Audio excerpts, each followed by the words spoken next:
A deck is changing use to a restaurant.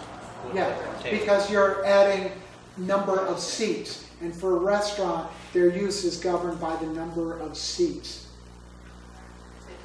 You want any other questions? I'll turn it over to Mike to get, to Henry to get right into the hard work this firm has put in and what their study has found.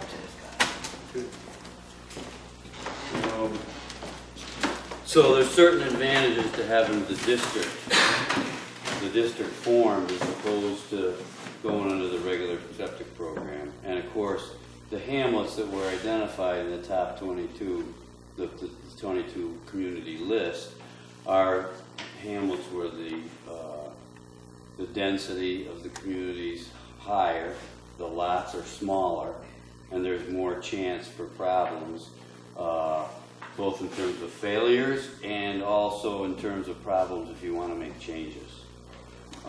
For instance, there wouldn't be any option under the regular septic program to put a group of homes on a site remote from their home site to provide for extra room for bedrooms or change to a business or what have you. So there's a real advantage to it. And I'd like to just talk a little bit about the process of developing a public works project like this and where we are in that process. So I'd like to ask you to start by pulling out of your packets this document, which is an excerpt from a guidance manual that we wrote a few years ago. Some of the board members have seen this before. And if you will just turn to the next to last page, it's on the back of the next to the last sheet of paper, to the flow chart. It's page Roman 8, Guide to Municipal Wastewater Project. This flow chart that looks like this, without the red ink on it. And it'd be a good idea if you have a pen to take a pen out, because I'm going to tell you where we are, what we don't have to do and what we've already done. So you'll see all these steps. It's a fairly laborious, work-intensive project to develop a system. There's lots of rules we have to go by, and there's a fair amount of design and engineering work as well as creative work involved, legal work, and so on. So at the very beginning, somebody's got to come up with an idea that you need a project. We're calling it soul searching, and then project conception and project organization over there on the left, the 3 boxes on the left. Those are all done. We mark, check them off. They've been done through the process of the negotiation of the MOA, and we know that a district of this type has to be administered by the town board.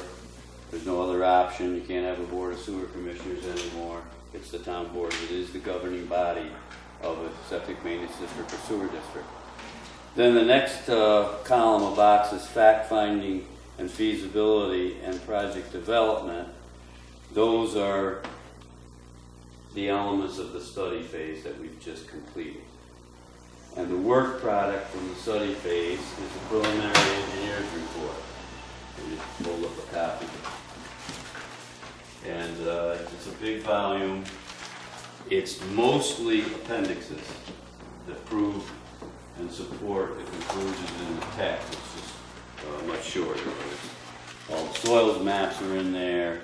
There's a participants list. There's a previous study that was done by the Environmental Facilities Corporation. It's all there. Everything you need to know about this community relative to wastewater management is gathered together in that report, so you can review that. Preliminary engineer's report, that's the result of the study phase. And my colleagues here, Chris Iacobucci and Nick Warner, are going to present some details about the findings in the preliminary engineer's report. But to go on with the next steps, the implementation column. And if you decide to proceed with the project, there will be an environmental review phase. You will need to create a district. You will not need to bond, so you can put an X to the next box. There's no bonding because the project is 100% funded by the CWC. The next box, funding offers and commitments, that's done. You have a offer for a block grant for $6.77 million to fund the creation of the septic maintenance district and to create an endowment to operate and maintain it in the future. So that's a check off, that's done. Then the next box, design development and final design, permit applications and design approvals in the next box. And then the following box, land acquisition. In our recommendation, we're recommending that you do acquire some property to put some of the households' sewage to.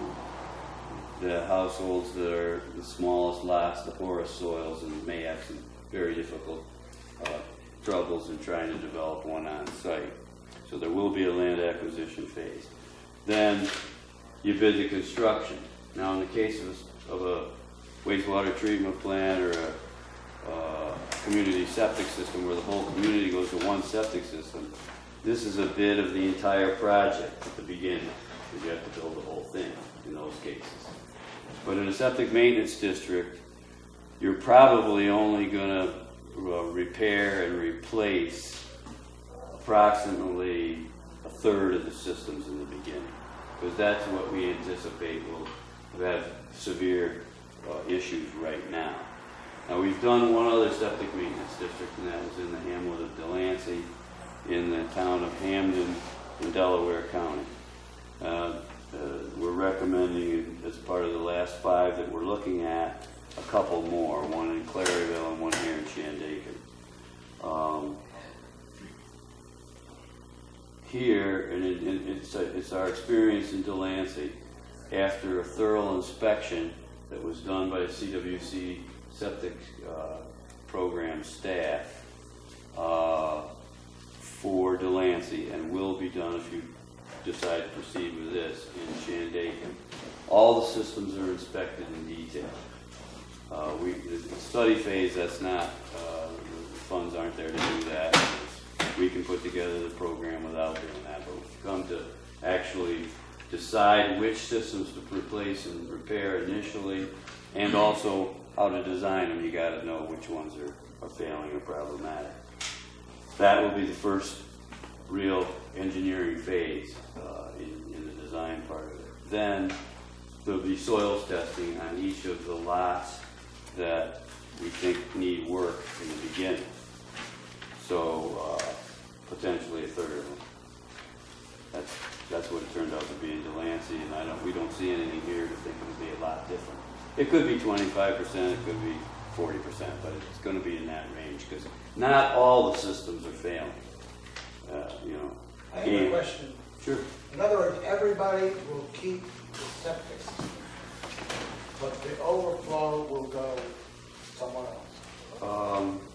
Some of them will keep the systems that they have. The ones that are Including functioning well now will keep them just as they are. including the leach field, Yes. but some will go Some will get new ones rebuilt initially on their on their own. own site. Completely new system on their own site. Including a leach field. Including leach field.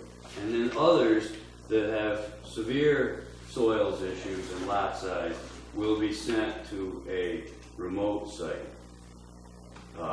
Just the gray water to a leach field on a separate site. So it depends on the severity of the constraints on the lot, which thing will happen. But those initial systems are replaced and repaired. That's roughly a third of the system. The balance of the block grant, after that's done, is set aside in an endowment for the district.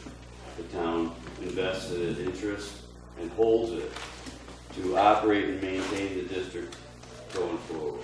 Plus to purchase of properties To put the leach field. I think that would be done initially, Okay. even if they weren't used. All right. That's what I would recommend. Okay, right. But yes, if you put it off, Could be done.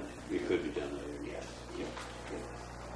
I expect that we will have to use some of the area that we acquired for the remote systems. It's just not likely that we'll run into the failing systems, none of them needing to go off-site.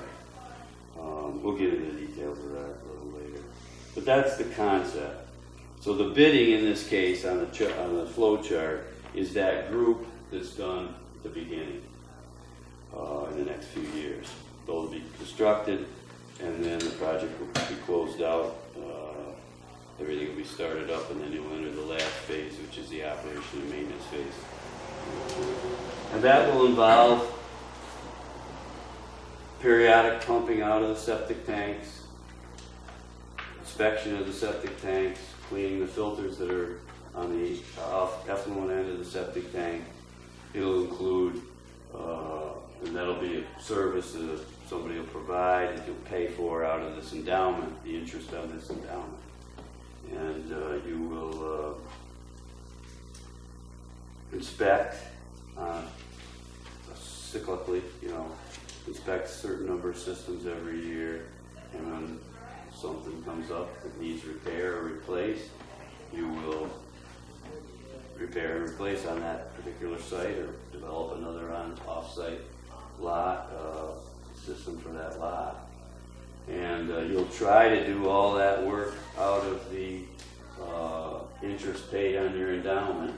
But if you have to dip into the endowment because you got 5 of them that failed this year, you'll have to do that. So that's the idea. The guys will get into the details of how we budgeted for that. We think pretty cautiously in a minute. So I'd like to just call your attention to another sheet of paper in your handout. It's titled Purpose of Study Phase, Community Wastewater Management Program. A little sheet. Looks like that. Second to last page.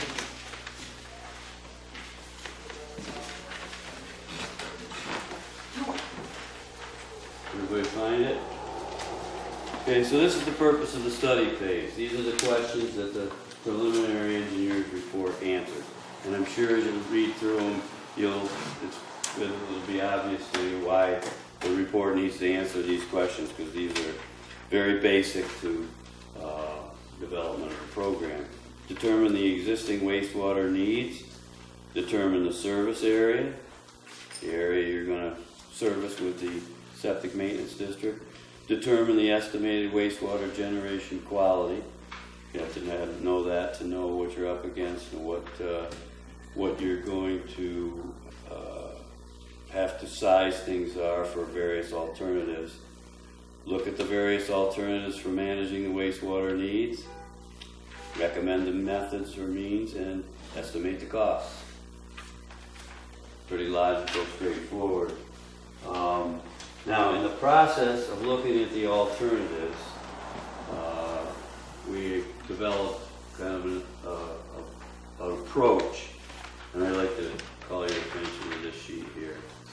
Because the alternatives, of course, are septic maintenance, or do nothing. That's the zero alternative. For the null alternative, then the septic maintenance district is an option. A community septic system is an option. A wastewater treatment plant is an option with a surface discharge. And I've described them in order of complexity and cost to operate and maintain. The septic maintenance district is the cheapest to build and the cheapest to operate. Wastewater treatment plants are the most expensive to build and by far the most expensive to operate, and involves a lot more details and technology and responsibility on the part of the town. So it's our program and our recommendation and policy in these studies. If the physical characteristics of the community or area are favorable, a decentralized system is the most economic alternative and therefore should be considered first among all options. So, the first option we consider in all our studies of these wastewater systems for communities is a septic maintenance system.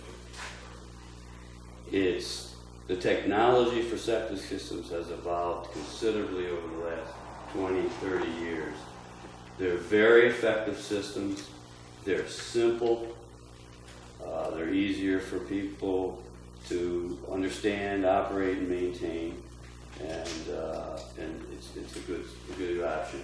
One of the big advantages in this program is that in the wastewater treatment plant option or the community septic option, community system, where all goes to a leach field, maybe preceded by a filter for the whole community. Those options under the program require a minimum user fee per year of $100. And that user fee is increased by inflation every 3 years by the Consumer Price Index. It's not a lot of money considering what a lot of people in the state of New York are paying a year for sewage for their household, but it is the minimum. However, in a septic maintenance district, there is not a required user fee. So if you manage the funds well, you may never have to ask the community, the citizens, to pay anything. But you do have the option of assessing a fee. It's within your power under the sewer district that you create. So that, I think, gives you an idea of the background and all the steps that we're going to have to. The town is going to be responsible for a lot of decisions through this pre-construction phase. Yes, please. I'm sorry, I don't know this. This is sort of a dumb question. But what are the new developments that have described a new septic system as opposed to a septic system that would have been built 30 years ago? What are the differences? Well, one of the big differences is that there's a lot more effort being put on pre-treatment. And there's a variety of packaged systems that you can put between your septic tank and your leach field to improve the quality of the effluent, up to what we call secondary treatment, which is a level of treatment that you could use in a wastewater treatment plant and discharge to a stream. There's a system called the Urenco system that is a big pod, and the wastewater effluent from the septic tank flows into this. There's a number of fabric baffles in it on which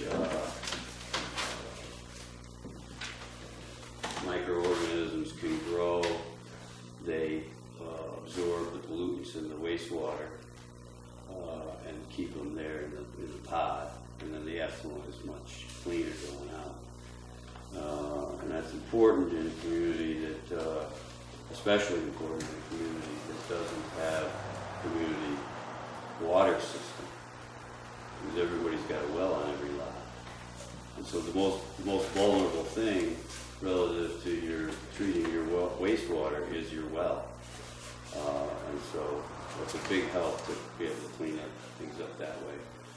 I mean, back in the days before the Department of Environmental Conservation, when the health department was running all the wastewater, they still are involved in small systems.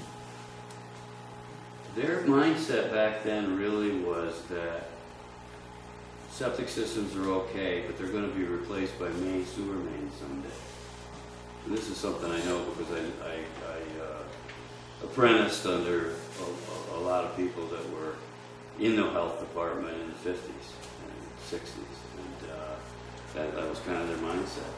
And septic systems didn't have the greatest reputation back then in the industry. But they've rewritten the rules and the systems you use to design them, and there's a whole bunch of other options for how to make it work better.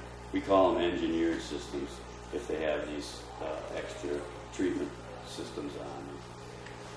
But there's dozens of new applications. I can just say from our CWC septic program, what we found out there for existing septic systems, a lot of times would be a cesspool. Just a round hole in the ground, laid up stone, and all the goodness goes right into that, and it just sits there and percolates out through the bottom.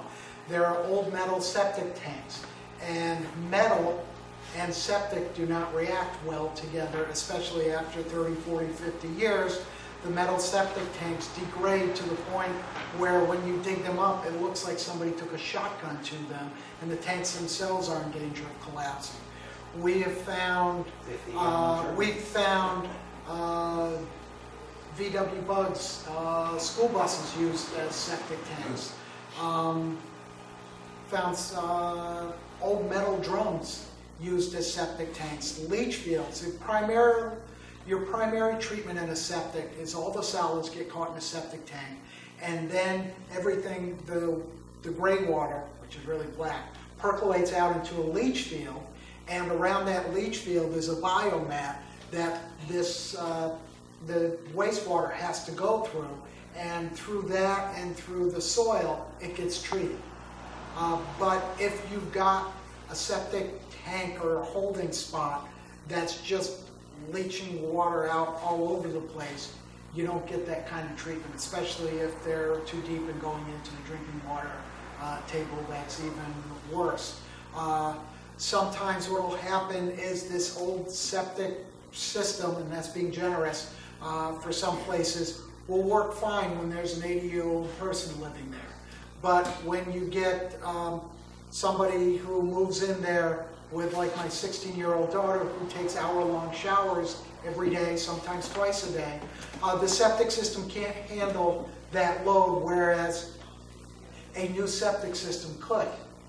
And the long and short of it is the old septic systems weren't and don't properly treat the septic before it leaches out into either the surface water or into the groundwater.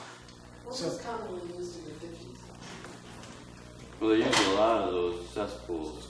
Just a cesspool, that What's just the means word for it? rock. Yeah, and Dry you, well, dry well. yeah, Dry you'd well. also have a dry well where water from the kitchen sink and from the washing machine, anything without solids in it, goes into a dry well, which just percolates out without any chance for any of the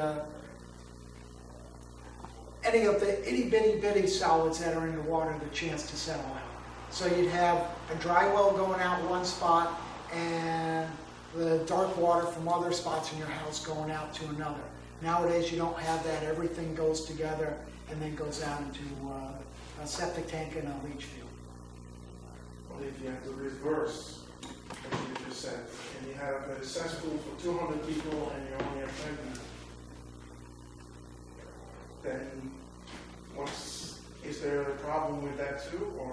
Well, the watershed regs say if the system is not failing, it's grandfathered in. Okay.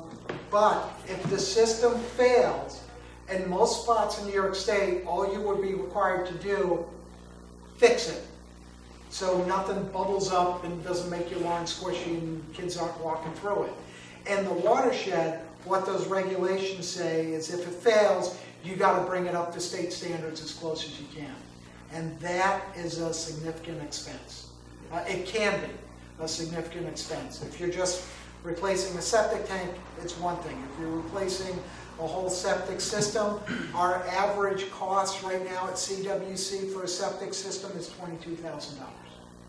But that is everything from a simple tank replacement, that's just a couple thousand, to upwards of $30,000, where if you don't have good dirt and you got to bring in dirt, that good dirt is really expensive. I know. They don't work. Yeah. So, but that's what happens. If it's working fine, whistle and keep your fingers crossed. But the minute it fails, you've got to bring it up to current state standards. And what this offers is through no expense of the homeowner the opportunity to do that. It's for business too, not just one. Yes, it is for businesses too. We answered your question. Yes, thank you.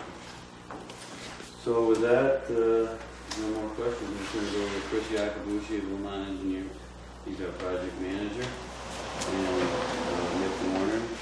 And a little later, we'll call on Attorney Kevin Young, who's the program attorney for the project. Thank you. So, I want to let everyone know that there's a participant list in here in this packet. It's a list of people that we feel will be part of the project. If we've missed someone, please let us know. We get them on the list. The list is continually changing as the project progresses, but this is the current list that we're working off of now. The other thing is I'm going to leave copies for anyone that didn't attend the meeting of the agenda and the handouts. And we're also going to leave these maps. And I believe you guys have 5 copies of the report here. Okay, so I just wanted to mention that. Available online too, right? What's that? Not this one. Not this one? Not this one. Okay. We can make it available online if you guys would like. That would be appreciated because it's kind of a large file that we can't seem to upload. Again, we put it in libraries, but we have the CDs. Okay. Tim, is that something we can do with CWC? You guys did the other one. Yeah, Okay. yeah, we can put it up on our website, so I'll make a note. Okay, so to start out the study, we referred to a previous study that was done by the New York State Environmental Facilities Corporation. They were tasked with the responsibility of doing a desktop study. They basically brought in various maps and information that they obtained, soil surveys, tax maps, different data, and they evaluated the hamlet of Shandaken for wastewater needs and potential wastewater alternatives to address the wastewater needs. This is a map of their conclusion. It was completed in December 2000.